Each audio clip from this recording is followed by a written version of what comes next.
Hi hello ಹೇಗಿದ್ದೀರಾ ಎಲ್ಲರೂ. ನೀವು ತುಂಬ ಚೆನ್ನಾಗಿದ್ದೀರಾ ಅಂದ್ಕೊತಾ ಇದ್ದೀನಿ. ನಾನು ಸಹ ತುಂಬ ಚೆನ್ನಾಗಿದ್ದೀನಿ.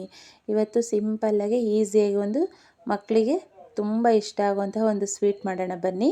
ನಾವು ಹೊರಗಡೆ ತಂದು ಕೊಡೋದಕ್ಕಿಂತ ಮನೆಯಲ್ಲೇ ಮಾಡಿಕೊಡೋದ್ರಿಂದ ನಮಗೂ ಖುಷಿಯಾಗುತ್ತೆ, ಮಕ್ಕಳಿಗೆ ತುಂಬ ಹೆಲ್ದಿಯಾಗೂ ಇರುತ್ತೆ.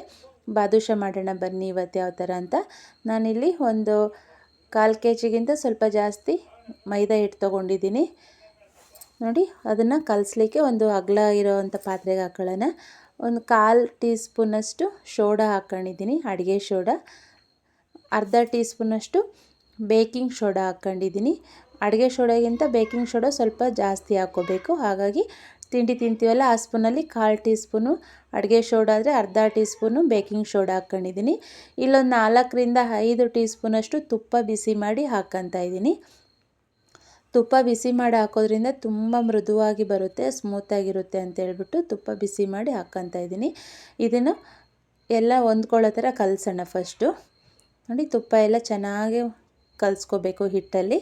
ಆಮೇಲೆ ಸ್ವಲ್ಪ ನೀರು ಹಾಕ್ಕೊಂಡು ಸ್ವಲ್ಪ ಚಪಾತಿ ಹಿಟ್ಟಿಗಿಂತ ಸ್ವಲ್ಪ ಗಟ್ಟಿ ಇರೋ ಥರ ಕಲಿಸ್ಕೊಳ್ಳೋಣ. ನೋಡಿ, ಸ್ವಲ್ಪ ಗಟ್ಟಿ ಇದ್ರೇ ಚೆನ್ನಾಗಿ ಬರೋದು. ಯಾರ್ಯಾರು ಯಾವ್ಯಾವ ಥರ ಮಾಡ್ತಾರೋ ಗೊತ್ತಿಲ್ಲ, ನಾನು ಮಾಡೋದು ಈ ಥರ. ಒಬ್ಬೊಬ್ರು ಒಂದೊಂದು ಡಿಫ್ರೆಂಟಾಗಿ ಮಾಡ್ತಾರೆ ಅವ್ರವ್ರ ಸ್ಟೈಲಲ್ಲಿ ಅವರು. ನೋಡಿ, ನಾನು ಸಿಂಪಲ್ಲಾಗಿ ಇದೇ ಥರನೇ ಮಕ್ಕಳಿಗೆ ಮಾಡೋದು ನಮ್ಮ ಮನೇಲಿ. ನೋಡಿ, ಗಟ್ಟಿಯಾಗಿ ಈ ಥರ ಕಲಿಸ್ಕೊಂಡಿದ್ದೀನಿ. ಇದು ಒಂದು 20 ನಿಮಿಷ ನೆನಿಲಿಕ್ಕೆ ಬಿಡ್ತೀನಿ ಸೈಡಿಗೆ. ಮೈದಾ ಹಿಟ್ಟು ತೊಗೊಂಡಿದ್ನಲ್ಲ ಅದರಲ್ಲೇ ಅರ್ಧ ಬಟ್ಲಷ್ಟು ಸಕ್ಕರೆ ಹಾಕ್ತಾಯಿದ್ದೀನಿ. ಅದರಲ್ಲೇ ಒಂದು 1/4 ಬಟ್ಲಷ್ಟು ನೀರು ಹಾಕ್ಬಿಟ್ಟು ಇದು ಪಾಕ ಬರೋಕೆ ಇಡೋಣ. ತುಂಬ ಗಟ್ಟಿ ಪಾಕ ಏನು ಬೇಡ, ಅಂಟು ಪಾಕ ಬಂದರೆ ಸಾಕು. ನೋಡಿ, ನೀರು ಹಾಕಿ ಸ್ವಲ್ಪ ಪಾಕ ಬರೋವರೆಗೂ ಬಿಡೋಣ. ನೋಡಿ, ಚೆನ್ನಾಗಿ ಪಾಕ ಬರ್ತಾಯಿದೆ. ಅಷ್ಟರಲ್ಲಿ 1-2 ಏಲಕ್ಕಿ ಕುಟ್ಟಿ ಹಾಕಿದ್ದೀನಿ. ನಾನು ಮುಂಚೆ ಪೌಡ್ರ್ ಮಾಡಿ ಇಟ್ಕೊಳ್ಳಲ್ಲ, ಆಗಿಂದಾಗಲೇ ಸ್ವಲ್ಪ ರಫಾಗಿ ಬರುತ್ತೆ ಪೌಡ್ರು, ಏಲಕ್ಕಿ ಪೌಡ್ರು. ನೋಡಿ, ಚೆನ್ನಾಗಿ ಬಂದಿದೆ ಅಂಟು ಪಾಕ. ನೋಡಿ, ಸ್ವಲ್ಪ ಬೆರಳಿಗೆ ಹಿಂಗೆ ಅಂಟ್ಕೊಂಡ್ರೆ ಸಾಕು. ಒಂದು ಎಳೆ ಪಾಕ ಅಂತೆಲ್ಲ ಆ ಥರ ಇಷ್ಟು ಬಂದರೆ ಸಾಕಾಗುತ್ತೆ ಬಾದುಷಾಗೆ. ತುಂಬ ಗಟ್ಟಿ ಆದರೆ ಅದು ನೆನಿಲಿಕ್ಕೆ ಆಗಲ್ಲ.